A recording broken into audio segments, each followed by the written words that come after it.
নেপালে কেপি শর্মা ওলির পতনের পর ক্ষমতায় এখন অন্তর্বর্তী সরকার। নতুন প্রধানমন্ত্রী সুশীলা কার্কির নেতৃত্বে আজই হতে পারে মন্ত্রিসভা গঠন। তীব্র আন্দোলনে নিহতদের পরিবারকে 10 লাখ রুপি করে ক্ষতিপূরণের ঘোষণা দিয়েছেন অন্তর্বর্তী সরকারের প্রধানমন্ত্রী সুশীলা। পাশাপাশি নিহতদের দেয়া হয়েছে শহীদের মর্যাদা।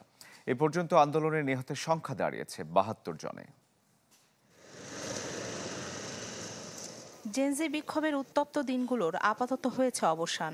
তবে বিক্ষোভের সময় চলা সহিংসতার ক্ষত চিহ্ন রয়ে গেছে পার্লামেন্ট ভবন, সুপ্রিম কোর্ট, বাণিজ্যিক কমপ্লেক্স সহ বিভিন্ন স্থানে। আন্দোলনে ভাঙচুর ও লুটপাটে কারা জড়িত তা খতিয়ে দেখতে তদন্ত হবে বলে জানিয়েছেন অন্তর্বর্তী সরকারের প্রধানমন্ত্রী সুশীলা কার্কি। সেই সাথে জড়িতদের বিচারের আওতায় আনার কথাও জানান তিনি। পাশাপাশি সরকারের রোডম্যাপ অনুযায়ী নির্বাচনের প্রতিশ্রুতি দেন সুশীলা। এছাড়া আন্দোলনে নিহতদের পরিবারকে 10 লাখ রুপি ক্ষতিপূরণের ঘোষণা দিয়েছেন অন্তর্বর্তী সরকার প্রধান। একই সাথে নিহতদের শহীদ হিসেবে স্বীকৃতি দেওয়ার সিদ্ধান্তের কথাও জানান তিনি। জনগণ চেয়েছে বলে আমরা ক্ষমতায় আসতে পেরেছি, তবে আমরা 6 মাসের বেশি দিন এই দায়িত্বে থাকতে চাই না।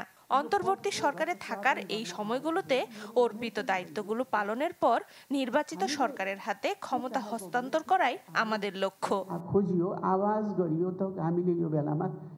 এর আগে নিহতদের পরিবারের সদস্যরা দাবি তোলেন, শুধু আর্থিক ক্ষতিপূরণ দিলে হবে না, নিহতদের দিতে হবে শহীদের মর্যাদা। রোববার বালুয়াটারে সুশীলা কার্কির সরকারি বাসভবনের সামনে জড়ো হয়ে স্বজনরা জানান, দাবি পূরণ না হওয়া পর্যন্ত মরদেহ গ্রহণ করবেন না তারা।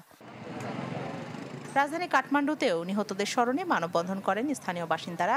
অশ্রু সজল চোখে ফুল দিয়ে স্মরণ করা হয় ওলি সরকারের দমন পীড়নে প্রাণ হারানো আন্দোলনকারীদের।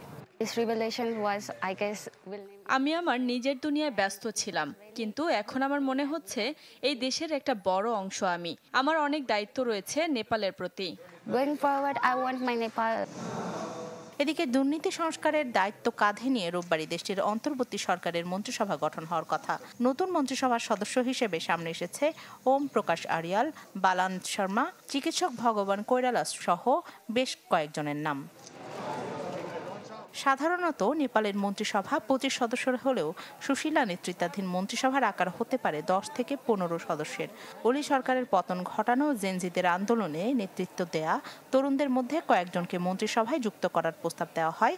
তবে প্রাজ্ঞ দক্ষ নেতৃত্বের হাতেই ক্ষমতার লাগাম থাকুক প্রত্যাশা তাদের। রাখি জেসমিন, চ্যানেল 24।